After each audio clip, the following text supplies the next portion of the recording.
Let's now explain to ourselves, I guess you could say, a more formal communication of the integral test.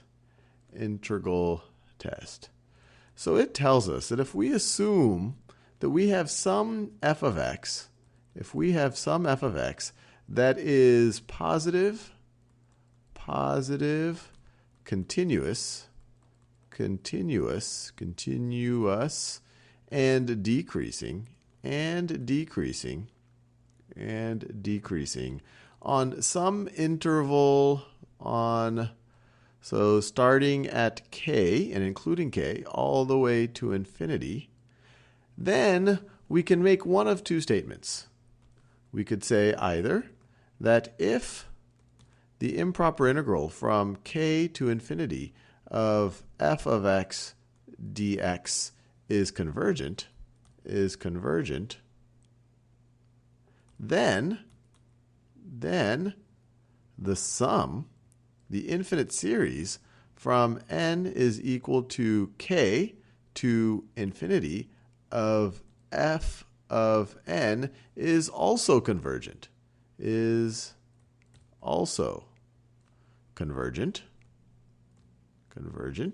And this is actually the case that we saw when we looked at 1 over n squared, but I'll look at that in a second. But the second claim that we could make, or the second deduction that we might be able to make using the integral test, is if it's the other way around. That if the integral from k to infinity, the improper integral, of f of x dx is divergent, then the same thing is true for the corresponding infinite series. Then this infinite series right over here is also going to be, divergent. And as I already mentioned, in the last video, we already saw this in the case of f of x is equal to 1 over x squared. We saw that since the integral from 1 to infinity of 1 over x squared dx is convergent. In fact, it equals 1. Because of that, we were able to say that the sum from n is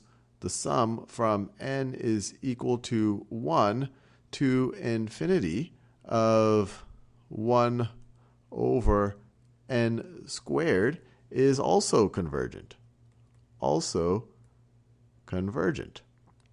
And now we can see an example where we go the other way. For example, we know that this integral, let me write the integral down. Let's start with this integral.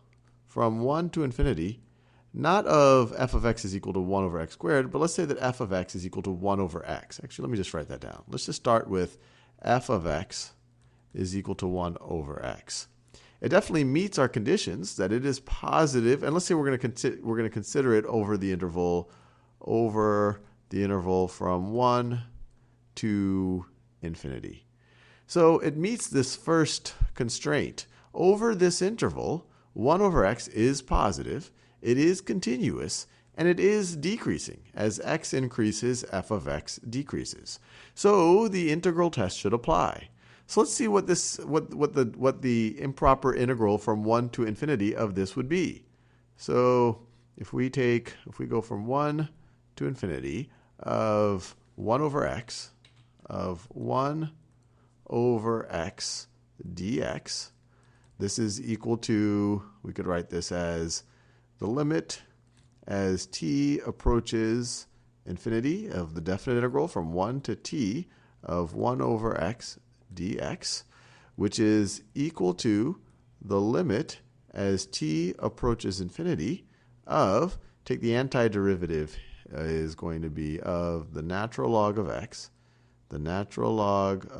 x, going from 1 to t.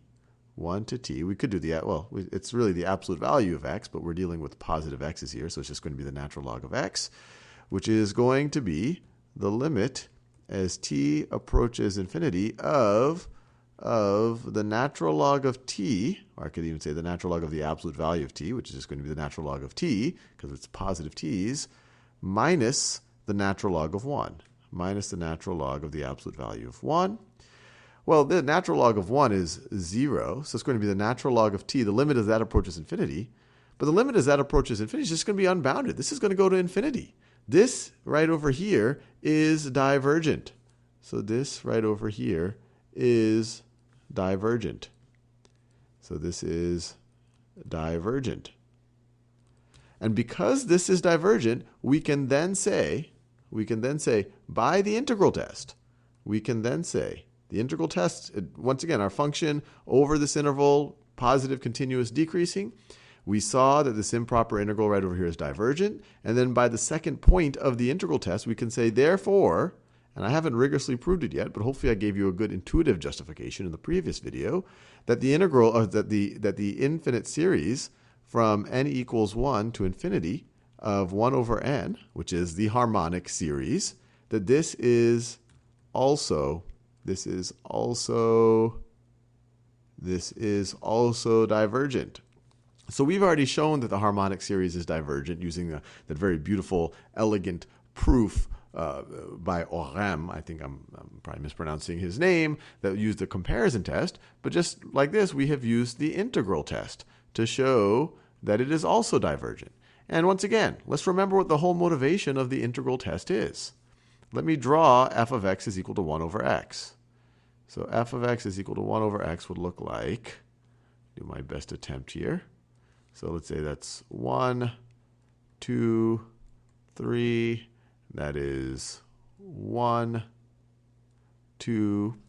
And so see, when x is 1, f of x is 1. When x is 2, f of x is 1/2, 1/3. When it's 1/2 here, it'll be 2 over here. So it looks like this. So this is f of x is equal to 1 over n. And once again, we see that over the interval we care about, from 1 to infinity, it's definitely positive, continuous, and decreasing.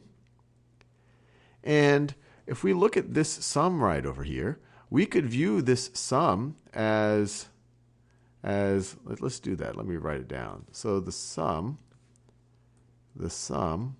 from n equals 1 to infinity of 1 over n is equal to 1 plus 1/2 plus 1/3. And of course, we keep going on and on and on and on. In this case, since we want to show it's divergent, we could say, hey, look, this is an overestimate of this area here. Let me be clear. So we have this area. We have this area in green, which is what the improper integral is denoting. So that right over there is the improper integral from 1 to infinity of 1 over x dx. Now you could view this as an overestimate of that area. So this one right over here, you could say that this is this one height times 1 width. So that's that block right over there. That's the area of that is going to be equal to 1.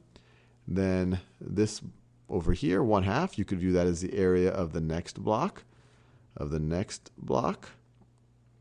And so you could kind of view this as a left-sided Riemann sum, I guess is one way to think about it. And so this is going to be 1/2. Yeah, left-sided Riemann sum. So this is going to be 1/2. And then the 1/3 is going to be this one. Is going to be this one. And notice they're all the actual area we care about, that the improper integral, it's all contained in these blocks.